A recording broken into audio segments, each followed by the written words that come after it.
datang di program Laporan Edukasi. Pada video kali ini, kami akan membahas konflik komunikasi dalam kelompok kerja yang sering terjadi baik di lingkungan organisasi maupun perkuliahan.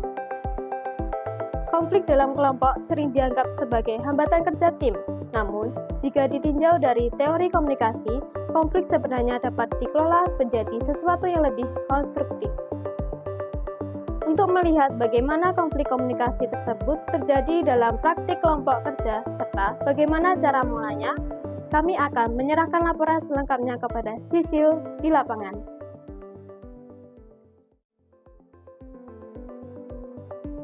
Terima kasih, saya saat ini berada di sebuah simulasi rapat kelompok kerja. Di sini konflik komunikasi sering muncul ketika anggota kelompok memiliki perbedaan pendapat, tetapi tidak disampaikan dengan cara yang tepat. Konflik tersebut umumnya dipicu oleh perbedaan persepsi, ego masing-masing anggota, serta penyampaian pesan yang kurang jelas. Menurutmu ini gimana? Kurang sih kalau diterapkan menurutku. Kenapa kurang? Kalau menurutku sih ini udah efektif banget. Kan ini kayak, ini kurang gimana ya? Ini kan ini kan laporannya kan udah sesuai dengan itu yang kita riset kemarin. Ini kan kurang, maksudnya kalau langsung diterapkan tuh kayak gimana gitu Tapi loh. menurutku udah. Ngapain sih kita debatin kayak gini? Dari simulasi tersebut dapat kita lihat bahwa konflik muncul bukan karena perbedaan tujuan kelompok, melainkan karena cara penyampaian pendapat yang kurang tepat. Berdasarkan kasus tersebut, apa saja faktor utama yang menyebabkan konflik komunikasi dalam kelompok kerja?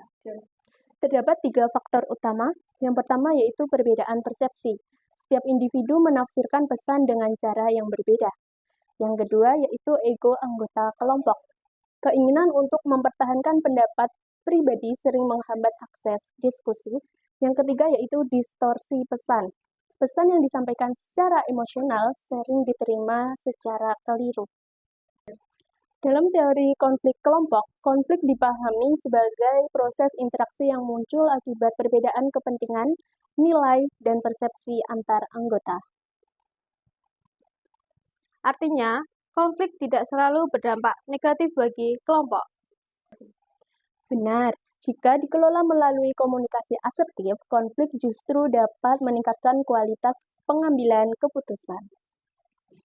Beberapa strategi komunikasi yang dapat diterapkan untuk mengelola konflik dalam kelompok kerja antara lain: active listening, mendengarkan secara aktif tanpa memotong pembicaraan, mediasi komunikasi, melibatkan pihak penengah seperti ketua kelompok untuk menjaga objektivitas, feedback terbuka, menyampaikan kritik dan saran secara konstruktif.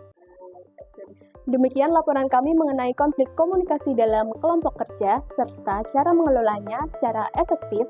Selanjutnya laporan ini kami kembalikan kepada Bita di studio. Terima kasih atas laporannya. Dari pembahasan tersebut, dapat disimpulkan bahwa konflik dalam kelompok kerja tidak dapat dihindari, namun dapat dikelola.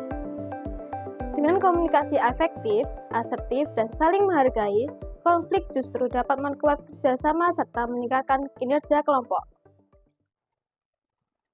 Komunikasi efektif, kelompok produktif.